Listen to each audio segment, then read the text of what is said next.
Welcome to the Mompreneur Nation podcast. You found your tribe for all things motherhood and entrepreneurship.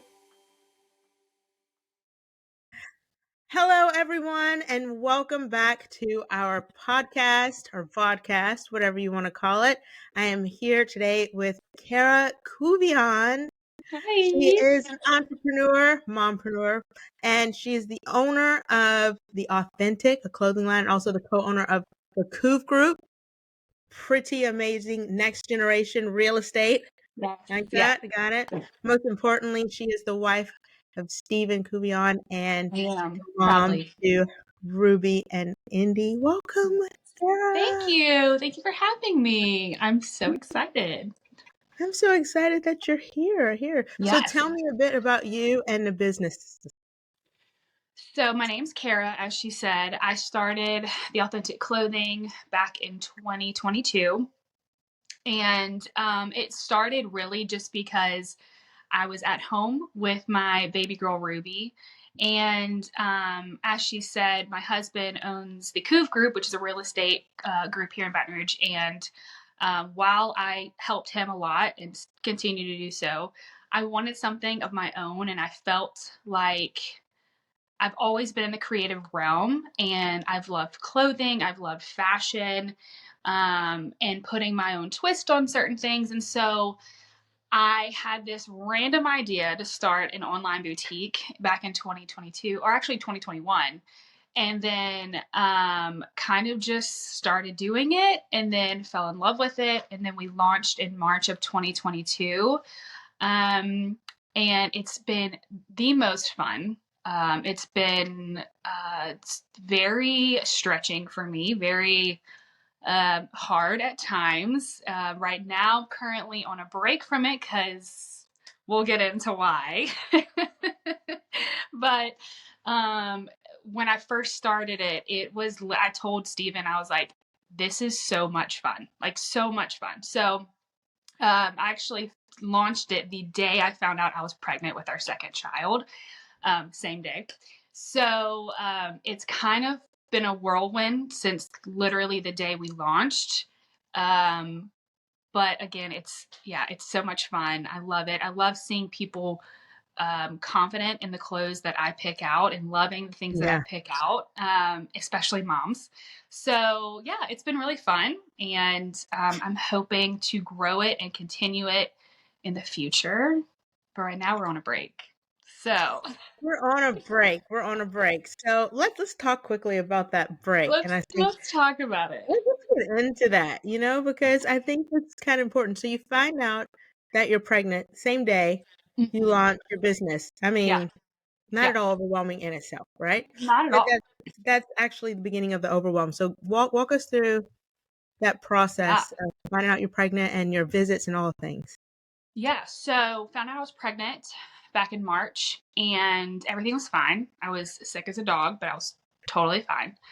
And I go in for my 20-week anatomy scan, and you have like nerves built up with your anatomy scans. Like it's kind of just like you hold your breath, you go in. But my firstborn, I think she's been to the doctor for like 4 ear infections in her life. Like she's been a healthy child, very blessed. And so I was a little worried, but second kid, I'm like, so we go in, and my OB was like, okay, well, I see something going on with her heart, but just come back in 4 weeks whenever it's a little bit more developed. She's like, I'm not really that worried. I was like, okay. The same thing happened for Ruby, because they're so tiny and they're in weird positions. So I really wasn't worried. So 4 weeks later, we go in, and Stephen was actually going to leave. He had to go to an appointment. And so we had the ultrasound, and he was like, hey, do you mind if I leave for the appointment? Because I've got to go. And I was like, yeah, no, that's totally fine. As he's walking out, my doctor's walking in, and she goes, you might want to come sit down. And then as soon as she said that, I was like, something's not right. So she walks in, she goes, hey, listen, I don't know what it is, but I'm not seeing the lower chambers of her heart. And it was a girl. We knew it was a girl by then. I'm not seeing the lower chambers of her heart. So I'm going to send you to maternal fetal medicine, which is basically the specialist at my hospital. Is that how you found out that she was a girl? No, we found out with Laura. Okay. Oh, that's right. Yes. Tag Gender reveal. 3D ultrasound. She's Ooh, phenomenal. yep, Go see her if you're pregnant. absolutely. But anyway, so 4 weeks later, we go into maternal fetal medicine. And if you've ever had any kind of like pregnancy, I don't want to say pregnancy scares, but just pregnancy like things you need to get checked out further with maternal fetal medicine, you know how, like, I really wish they would update their facilities there, because you walk in and you're like, this looks like it's stuck back in the 70s, and it's sterile. It's just a non-welcoming environment. So you're already like nervous. Then you walk into this environment where you're like, ugh. Anyway, so we get there, and the doctor was very much, he immediately saw it. He checked out her entire body. And he said, yeah, I do see a defect here, and it's called an AV canal defect. And so we're sobbing, crying.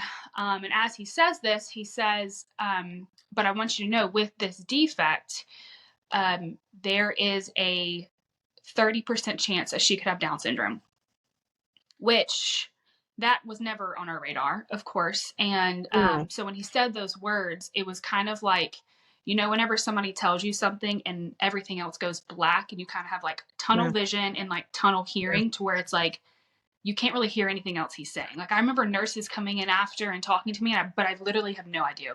I don't remember anything. Yeah, like literally, I don't remember anything.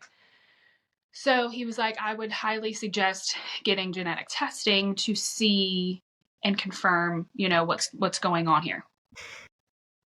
So at first he wanted me to get an amniocentesis, but because I was already almost 26 weeks, it was highly risky, because it could have put Indy's life at jeopardy. So we just decided to go with blood tests, of course. And so we did that, and we ended up going to see a cardiologist, I think 2 weeks later. And we still hadn't heard genetic testing back. It took forever. It took like 10 days for it to come back. And so while we're at the cardiologist, he was the first person to kind of like put my mind at ease. And we did an ultrasound, and he was like, yep, I got everything I need to see. And I just like, I started crying again. And he looked at me, and he goes, sweetheart, it's going to be okay. Like, she's going to be okay. And that was the first time that I found out like good news about her, and the first time someone gave me like actual peace and hope and confidence in her life. And so I still, to this day, Dr. Hickson in Baton Rouge, like, I am like, you have no idea the importance of your job and your personality, because as a mother, you were the first person to be like, she's going to have a great life and she's going to be okay. Like, it's going to be hard, but it's going to be okay. So, anyway, that same day, of course, we leave there feeling like, you know what, it's going to be hard. We're going to have a surgery. Cause with her defect, he told us she could need to come out of the womb needing surgery a month out, or she could come out of the womb needing a surgery 2 years out. It's kind of just how Indy grows and how her body develops. It's up to her. But we felt like, he told us, he's like, it's a very common defect. Like, it's okay. Like, whatever. So we left there with like, it's going to be hard, but it's going to be okay. We have hope. And then I was sitting at my dining room table where the Authentic is set up and working. And Steve had gone back to work, and I get a call from maternal fetal medicine saying, it was the doctor that did the ultrasound. He said, hey, I'm sorry to say, but your blood test came back with a 50% chance of her having Down syndrome. And I was like, okay. And he goes, do you have any questions? And I was like, so many. Actually, now that you mentioned it, so many questions. And I was like, but at the time I was like, no. And then he's like, okay, well, have a good day. And I was like, okay. And I hang up the phone. Ruby, our then 2-year-old or 3-year-old, was watching TV. I'm like in such a wreck that I don't know like how to work my phone to call Steven. And I call him and I'm like, hey, our blood test came back. And he could tell by obviously me freaking out. He was like, I'm on my way. So he comes home and we sit on the couch And I don't know if we've ever been at a lower place in our life, to be honest with you, because when you get told news like that without knowing what the future is now, you kind of just think, well, this is it. Yeah. So we call my OB and I said, hey, can you tell me if you've seen anything on ultrasounds? Because you gave me a 50% chance, but like there's a 50 other percent chance here So, that like yeah. she could not. And she was like, well, actually with her heart defect confirmation, it actually brings it up to about 90% that she has Down syndrome. And that's when I saw Steven break more than I ever have before. Because it was basically like, okay, like I said, like, okay, well, our life is over. And obviously we didn't know what we know now. But we kind of just sat there and didn't really know what to do. I really can't tell you what we did the rest of the night. I don't remember anything from that night. So anyway, after that, we went to ultrasounds and doctor's appointments and so many different opinions. I got told that she would have a 50% chance of survival after birth because of her heart defect and Down syndrome, which I now know is completely not true. But like it was a very traumatic pregnancy and then birth. So at 36 weeks or 35 weeks, I started feeling cramps and I was laying in bed and I was like, I don't feel right, but like I'm pregnant. And so you don't feel right ever.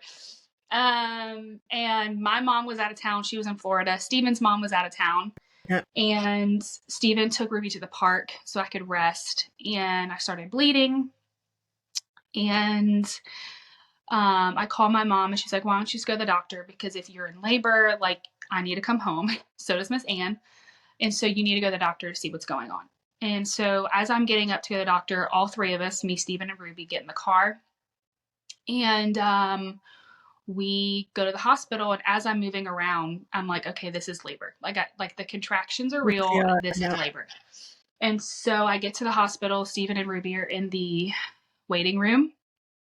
That was at 2:50 p.m. on a Sunday. I remember that. I called Megan and I was just like, I'm in labor. Did I say that? Yeah, I don't you remember what did. I said. You did, because I was on my patio playing with the kids, and then you're like, "Hey, I'm in labor." I'm like, "Wait." I originally thought like, "Dang, I could have sworn she told me November, but maybe I'm Yeah. off. Maybe, Nope. maybe I'm You were wrong." not off, boo. You were not off. Yeah. So I get back in the room by myself because Steven obviously has to stay with Ruby. And we call some of our friends that live close by to come and get Ruby. And so Steven brings one of our friends home so he can come home with Ruby. And they check me and she was like, who's your OB, sweetie? And I was like, how far dilated am I? She's like, you're 6 centimeters and you're having this baby today. And I'm like, I'm only 35 and 5. And they told me the last thing they wanted for Indy was for her to come premature because of her heart. The bigger the better for her. Like she needs to come out full term. So that was the worst case scenario basically happening. They also, because of her heart defect, they wanted me to deliver in the OR. And they needed to have NICU teams ready because I was told that she possibly would need resuscitation when she's born. So, but none of that was prepared because, like, she decided to come early. Yeah. So, anyway, Steven races back home. They give me a steroid shot to help develop the lungs? I can't remember. And they're racing me up to labor and delivery. When I got up there, they checked me again and I'm in at 8. And granted, that's only like a 15-minute difference. So I'm like screaming for an epidural and the nurses trying to get NICU teams ready to go, trying to get NICU teams in the room. No one's listening about how fast she is coming. And as I'm getting the epidural, I was like, I need a push. And so the doctor that was on call checks me as anesthesia is like still in the room, and I'm at a 10. That was like 10 minutes the next time, like after the 8. So I was dilating like, I don't know, a centimeter every 5 minutes or so. Like Thank it was God you went to the so, hospital. I could have had that baby in the At your car with Ruby, or at the house with Ruby. I keep thinking about that. I'm like, how traumatic, bless her heart. Like it was already traumatic, like going from 30 minutes being at the park, then to mom at the hospital. Like I can't, yeah. Anyway, thank God I went to the hospital. God, So you went to anyway, I'm at a 10, so they are like busting out the doors trying to get to the OR. The nurse in front of me is sprinting. They're pushing me, sprinting me down the hallway. Steven's on the phone with my family. Again, none of our family's in town. Like no one. I remember how And Steven is like sprinting behind us. We get in the OR and I'm like, where's Steve? Like, I just need to focus. I need my eyes to connect with my husband, because right now it's like, I need like a source of like tangible peace. And so, oh, gosh, sorry. So we get in the OR and, I push like twice and she was out. She came out screaming, which I was told it wasn't going to happen. And she was so healthy. Like she looked so good. And the nurse, or the doctor that delivered her, still don't know who it was. She's like, hey, I don't think she has Down syndrome. She didn't have any of the characteristics of it. And so how they had to do it was they took Indy, they let me see her, and then they took her immediately to a back room to, look at her and see what was going on. So Steven went with her. So in my mind, in those 5 minutes that she was away, I didn't think she had Down syndrome, because this doctor just told me, I don't think she has Down syndrome. Like I didn't see any of the characteristics. And I'm like, okay, she has a heart defect, but we can manage, whatever. yeah. And so as I'm getting cleaned up, Steven comes in and I'm like, hey, the doctor said she doesn't have Down syndrome. Is that right? And he had already been in the room with the NICU team and the doctor, and he knew.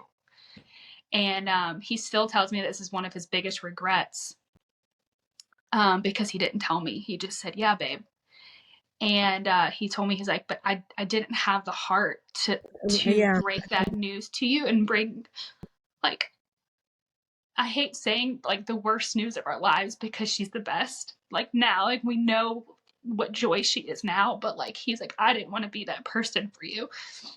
And like I hate that for him, because he was just trying to protect me, and he was just trying to keep me as calm and as collected as possible.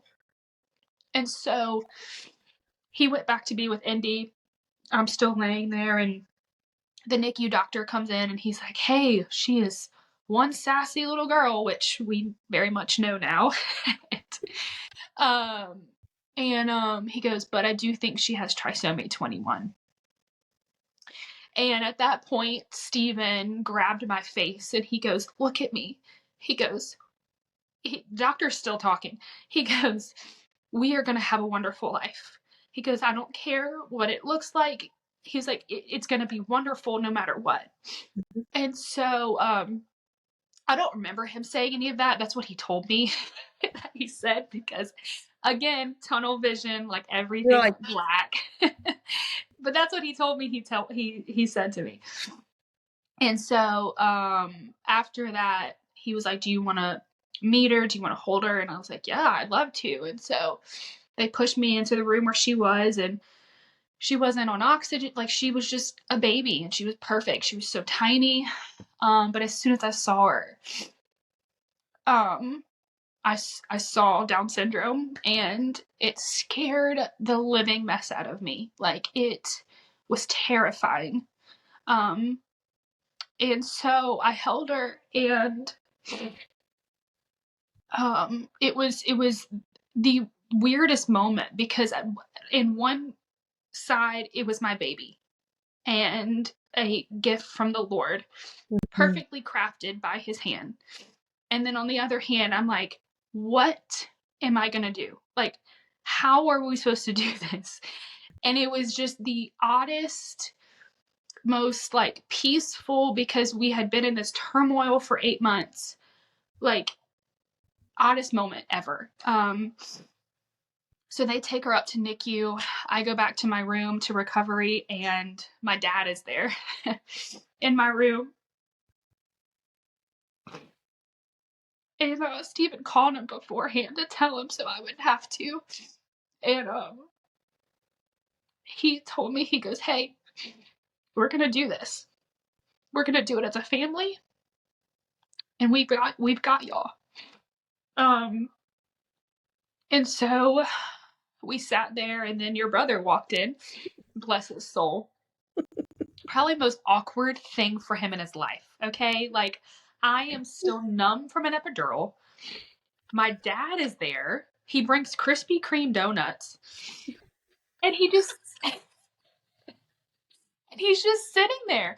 But it was the best. Like it's oddly what I needed. Like because Stephen was with Indy in the NICU, and like it was the most right. Like we look back, and I'm like, gosh. After Ruby, we had my mom, Stephen's sister, like all the women, Everybody. And then for Indy, it was like my dad and Josh Howard. It was great though. It was great. It was. I hope it wasn't too awkward for Josh. He told me that he's like, well, I'm just gonna go up there. I was like, well, I don't know exactly what they want right now or what. He's like, it's okay. I'm just gonna go up there. We didn't know either, so okay. It was perfect. Whatever he did. So yeah, that was kind of the start of our journey with Indy Joy. She was in NICU for 24 days. And looking back on it, we have been so blessed with her journey because every hospital visit, every hospital stay and thing we've been through, she has just knocked it out of the park consecutively. And like she, like even in NICU, like she just chugged along, and like she was off room air within she was off oxygen within 48 hours. She was drinking bottles like a champ from the jump. I told Megan, I think I told you this, she was a better nurser like than Ruby was, but because of her little heart defect, we couldn't breastfeed because she just gets so tired. And so she's just been a little rock star from the jump. And so she is a year old now, and the chunkiest, sassiest little thing you've ever seen in your life. And yeah, that's our Indy Joy. So that first year, because when you guys went through this, I mean, obviously she's absolute perfection. And yes. honestly, I remember before you had her, somewhere in between after that the maternal call where you heard about Down syndrome. And I remember we had a group date to the golf place.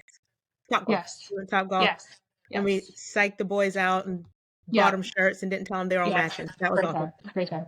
After when we were leaving, and this is before before you'd given her name, and we got outside and we were like, let's pray over her, right? Yeah. And we all laid hands on your belly and prayed for, and Sarah put one of her Sarah prayers. Oh my gosh, it's amazing. Yes. And Sarah just said in that moment, she's like, I sense joy. Yeah. I feel joy, she said. I was like, oh my God, I feel that too. You know, like I just feel joy. And then I think it was at that moment you're like, that was going to be her name, her middle name. Like you just you could sense it, and you could feel it even just touching you even then. And now to like look back and to see her pictures and her smiles and just like she just exudes joy and joy. But when you first had her, obviously that wasn't the fear that comes over your mind of what is this going to be like? What is this going to look like? And people can look and say, well, this is a wonderful baby. But if you're going to be real, like you go through a process of sort of mourning, right? Because you thought this was going to be my life. My life was going to look like this. Your life is far better. But there is a certain area of dying to or grieving what you thought was going to happen, right? Yeah, no, 100%. I feel like I still go through, even a year out, times of like grieving certain things. And I think it's like it's seasonal. Like, for instance, it's like at her first birthday party, even though we just did just our parents and kept it very small. But it's like when we go to other birthday parties and certain kids are doing certain things and they're the same age, and it's like I feel like my entire life with her I'll be grieving certain things because it wasn't what I thought it was going to look like. Now, that's not a bad thing. It just looks different. And so but whenever we first had her, yeah, I think that was the hardest grieving portion of it because it was like it changed the trajectory of our entire life. And so again, not in a bad way, just a different way. And so it was a hard first couple of months in the beginning there because we were also worried about her heart. And so it was a hard couple months trying to grieve what we thought was going to be, but also have joy that she's here and that she's healthy and that she's okay. And that was the first time in my life that I experienced joy and grief can go hand in hand. Yeah. But it's a beautiful thing at the same time. And so, but yeah, I definitely had to grieve a lot of things in the beginning. And I think becoming okay with grieving certain things in the future too, I think is something that I've learned how to kind of cope with, because I know that there's going to be certain things like, will she be able to drive? I don't know. But like, that's something that you kind of like look forward to, or maybe not look forward to with your kids, but like, it's another milestone in their life. Yeah. Well, Indy may not have that.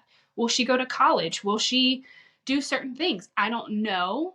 No. But like, learning to be like, okay, we grieve that, we move on. It may look different for her, but that's okay, you know? Okay. So, but yeah, grieving that in the beginning was very, very, very tough. But I think learning to know that like, just because it may look not like we were thinking doesn't mean it's a bad thing. It just looks different. So, Yeah. I think yeah. something really important that you say that's important for everyone to understand, when we live in such a this or that world, right? Right. But two things can coexist at the same time. Two things can be 100%. truth at the same time. It's Yeah. okay to be heartbroken and also joyful. It's okay Yeah. to like have a bit of regret here and but also be grateful. Like Right. these things are okay, and it's important for people to understand you can feel your feels. You are Yeah. allowed Yeah. to feel your feelings. Yeah, Holding especially as a back. mom. Yeah, especially as a Yes. mom, because I feel like even if you have like typical children and they're healthy and they're thriving or whatever, and like and you're like struggling in certain areas, that doesn't make you an ungrateful mother. That doesn't make you a wrong or Yes. terrible mother for feeling certain feelings about like, hey, I'm struggling because I don't feel like I'm who I used to be or whatever. Like, it's okay to be sad and be happy that what you have in the same time. Like it's okay. It's So, okay to feel it. And the truth yeah. is, we're going to feel it regardless to if we Right. own it or not. You're just not, you're going to put a cap on how honest you are and how open you are. You will Right. only then Right. just hide feelings. And that's the worst thing that you can do. Just Yeah. be real and just say, I'm really upset. I think you did a Yeah. great job going through that too, and just being honest and just saying, this is how I feel. I was really concerned about that through this whole process, that you were going to try and Yeah. smile it Yeah. through. Megan would text me all the time, be like, "Hey, where are you at?" 1 to I'm 10. like, I'm like, I'm at like a 6 right now. She's like, "Okay, great. As long as you're not a 10, like I'm okay." I'm like, "I know. Thank you for checking in."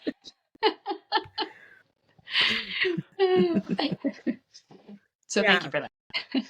No, I'm there. With your first pregnancy, you talked about, when you spoke at an event, your first Yeah. pregnancy, you went through a bout of, postpartum depression, Yeah. right? And Yeah. so talk to me a little bit about that and what that looks like and compared to this time, your second pregnancy. Yeah. So with Ruby, I don't think I realized that I went through postpartum depression / anxiety until probably about a year or two after having her. I had no experience with it, of course. So like, I couldn't recognize it when it was happening. Mhm. Um, and I think during that season, Steven's business was really taking off. So he was gone a majority of the day. COVID hit when she was 6 months old. And so I spent a lot of her baby infant stage isolated and alone. And I don't want to say it led me to a dark place, but I felt kind of just alone and very much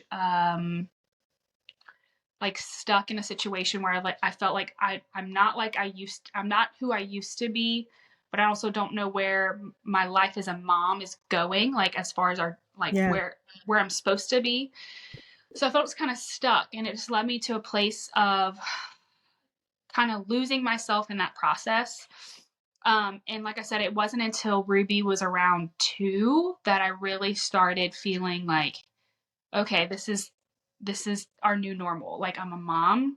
That doesn't mean that's my entire identity. But I think surrounding myself with people and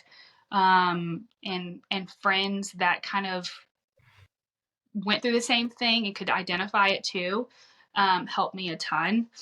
And then, of course, whenever Ruby turned 3 is when I started the Authentic. And that really helped me kind of shift out of that and help me find a new groove and, like, again, be okay with being a mom and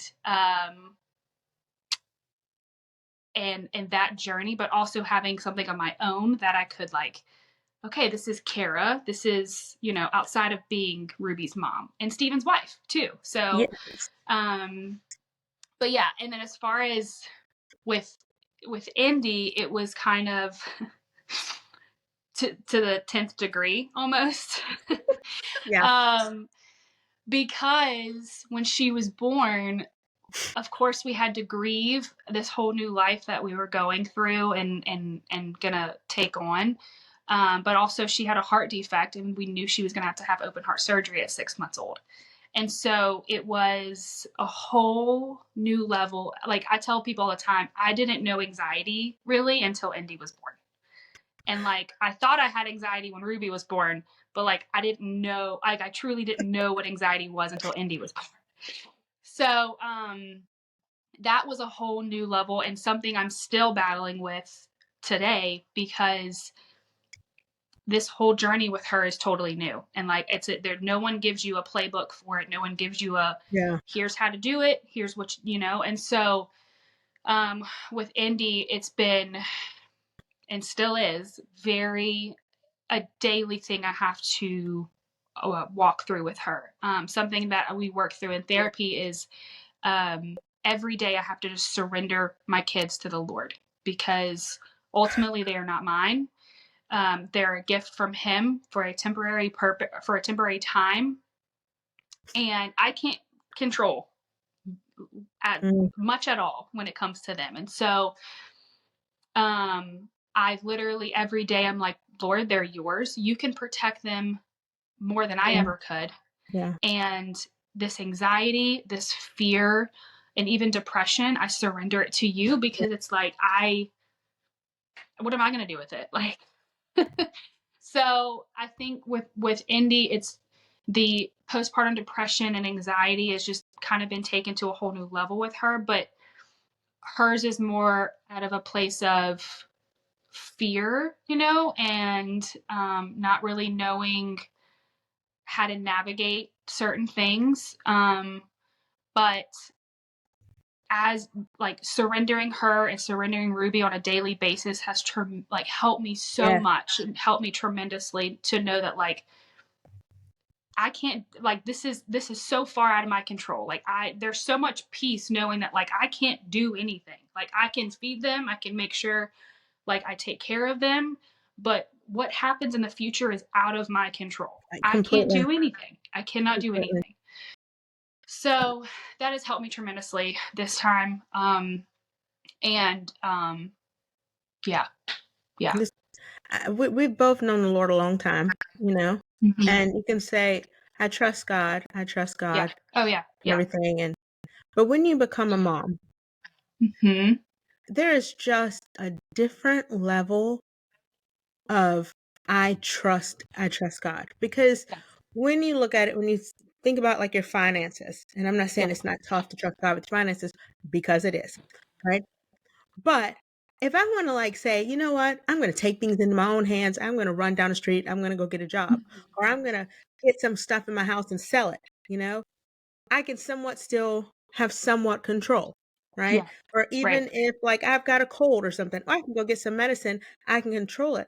Thank you Yeah. God for healing my cold, but I also did something. But when it Right. comes to like your children, Right. when you are actually your child is sick or there's an issue with Hmm. your child or you're sending your child off somewhere, like there is nothing that you can do.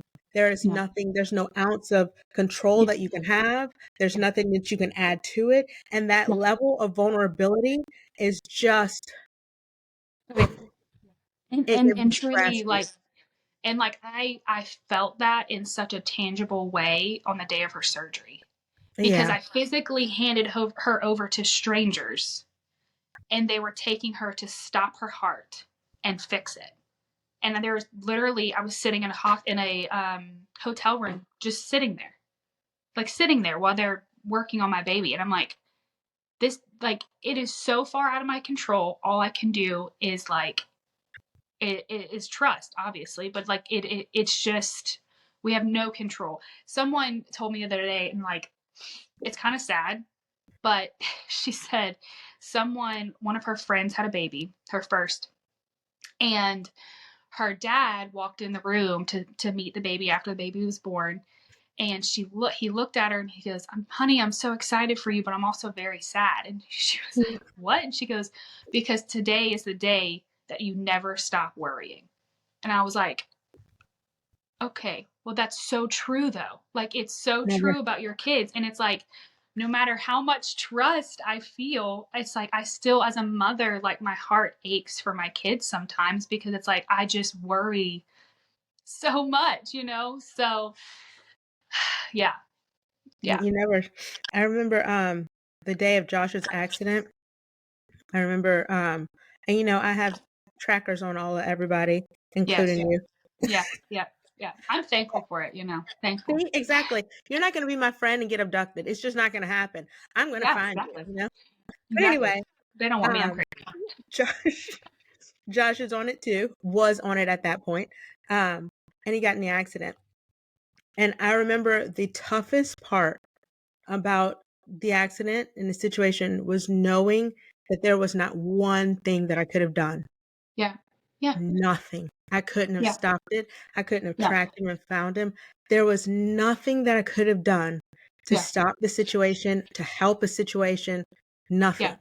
Yeah. And it was the most gut-wrenching level of vulnerability, Yeah. especially for people like us, type A people who like to be in control. It Yes. was so tough, but it was Yes. also beautiful to know that I wasn't in control I because was about to say that, because like it gives you, like, in the same hand, an odd amount of peace to be yes, like, well, there's nothing I can do. There's nothing I can do. Yeah. look, you said you were going to do this. You said Right. you'd never leave us and forsake us. You said it's kind of like Right. the wife Right. whenever the husband says they're going to do something. You said it. You You said. you you said this is, we dash our foot against a stone that you're going to. Right. You said these Right. things. So Yeah. there we go. Yeah. Just Yeah. you step up. And it's like I love that because we have the power of his word and we can hold him to it and say, God, this is what you said you were going to do. You Right. said Right. you are a man that you cannot lie. Even if you Right. wanted to do it and had an off day one day, you aren't Right. even capable of it. So we Yeah. can stand on that and we can stand on his promises and know that like Yeah. when our kids are away from us, you said you love them even more than our minds can comprehend, which Right. is clearly crazy because I can't comprehend. Crazy. Right. Right. Nobody loved them kids more than me, Right. like, Right. but Right. he does. Yeah. And we can trust in that. And we can know that when you hand your baby off to Yeah. strangers to stop their heart, that he's Yeah. in the room. Yeah. Oh yeah. He's 100%. right there. I'm about to bust out my 100%. song. Yeah. 100%. He's there. When they're at school right now, he's Yeah. there. When Ruby's at school, like he's still there. Yeah. And that's a beautiful Yeah. piece. It can be overwhelming, but it's on us to constantly remind ourselves of we aren't in control, and that's okay. It's Right. Right. okay. Right. And that's with Indy's journey that we've been on, and even in the future. Like, I don't know what her future is going to look like. I don't know what Ruby's future is going to look like. But like, I know that I serve a God who like is going to take care of us. And when I was pregnant, I kept getting a word from several different people, completely unrelated. And they would say like, hey, like, I don't know your situation, but like, I just keep hearing it's good. And like, that's what I've held on to this entire time. And even for her entire life, like, I don't know what it's going to be, but I know that because I serve a faithful God, and because I put my faith and my trust in him, I know it's going to be good. Like, no matter what it looks like, I know it's going to be good. And so that's what I've held on to for so long with Indy and with Ruby. You have to. It's like, Yeah. we've had this conversation before. I don't know how people go through life without Jesus. Mm. I No. honestly, I don't I know. know. I don't know how you do it. Like, if you're watching this Yeah. right now, you got to have Jesus. You Yeah. got to. You You got need them. to. I promise. I'm telling you, all the medication in the Yes. world is not, it's Yes. not the same. It does not compare. It helps. Yep. It helps. Thank It does you. help. Thank you. Thank you, Jesus, for. Thank you, Lord. We're Christian drug heads. Thank you, Lord, for that meds. But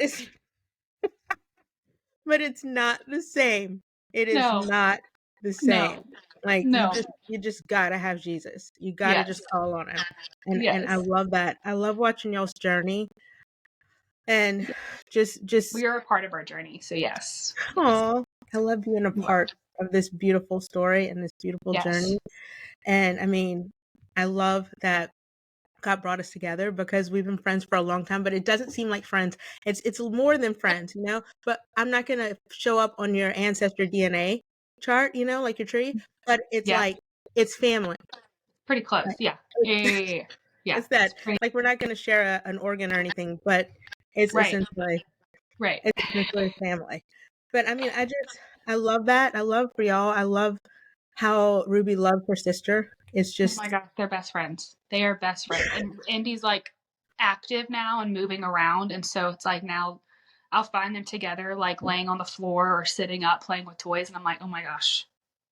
Like Ruby was designed to be Indy's sister. isn't Like that beautiful? I can see like her personality, her craziness. Like it is perfectly designed for Indy. And it's like, it's just wild seeing that and how God orchestrated, like how Ruby didn't come after Indy, you know, like how Ruby came first and then Indy. And it's like, it's just so orchestrated by God. And yeah, it's Almost like he incredible. knew what he was doing. You know what I mean? You ever had the So like? weird, right? Like, gosh, how did he know?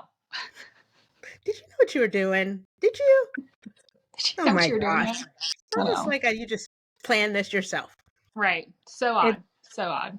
but that's like where he brings beauty for ashes. You know, because Mm-hmm. in your mind you have already pictured this relationship with your girls, and this Yeah. sister relationship was going to look like this. You know, Mm-hmm. but the whole time is he's already planned exactly, given Ruby everything she needs to be the sister to Indy. Mm-hmm. And I mean, 100%. Yeah. it's Yeah. beautiful. It's It's beautiful. beautiful. Absolutely beautiful. Yeah. So So yeah, Indie Girl's doing great though. She is rocking and rolling and crushing her little milestones whenever she wants to, and loving what you want life. to do. Yeah, whenever she wants, because it's all up to her. Lord bless us. All of her therapists are like, "Y'all are got your hands full." I'm like, "Yeah, I know. Thank you. Appreciate that." She's full of passion. Yeah, full of passion. Full of She's passion. full of passion. So Yeah. tell everyone how they can get in touch with you. Where's the authentic at?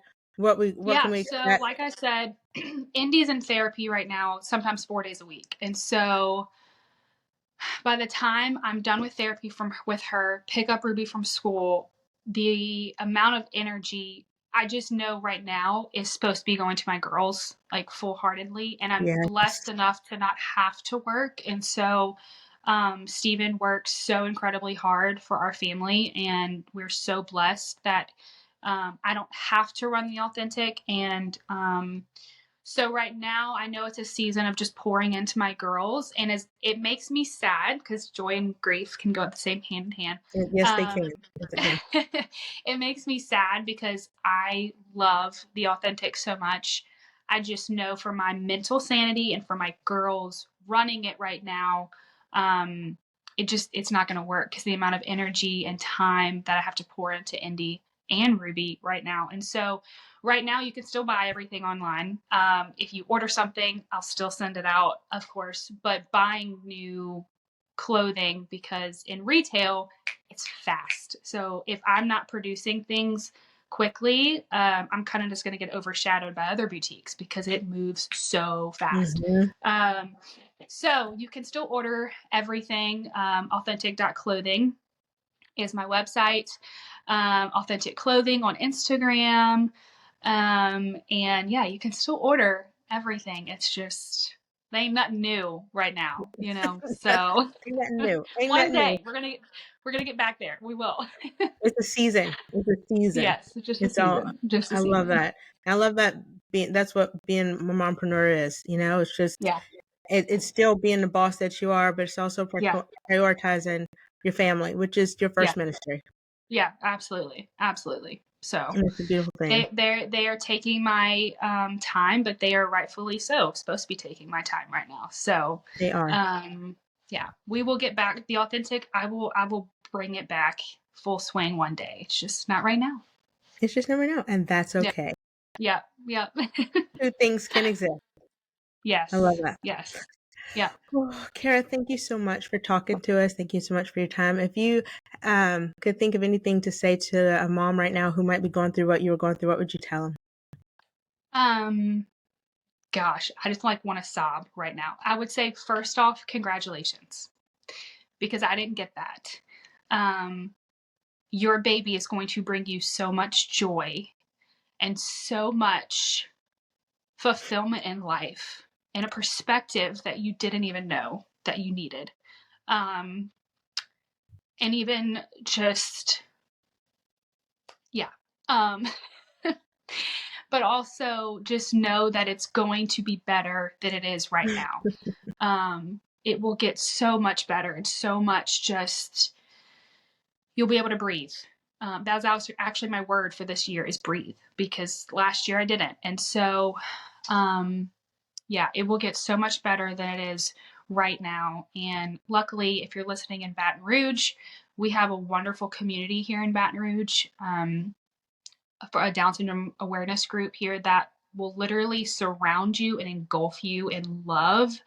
And that has helped me tremendously of being part of a community that understands what we're going through. So, yeah.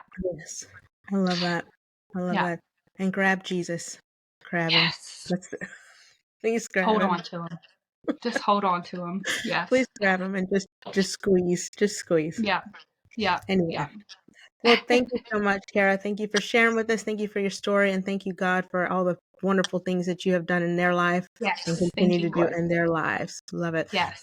I'm going to put all the information right on the screen if you want to get in touch with Cara. If you want to chat with her, talk with her, follow her, all the things. So, all the things. Thank you, you. Megan. It was such an honor. I love you so much. I love you. Bye, everyone.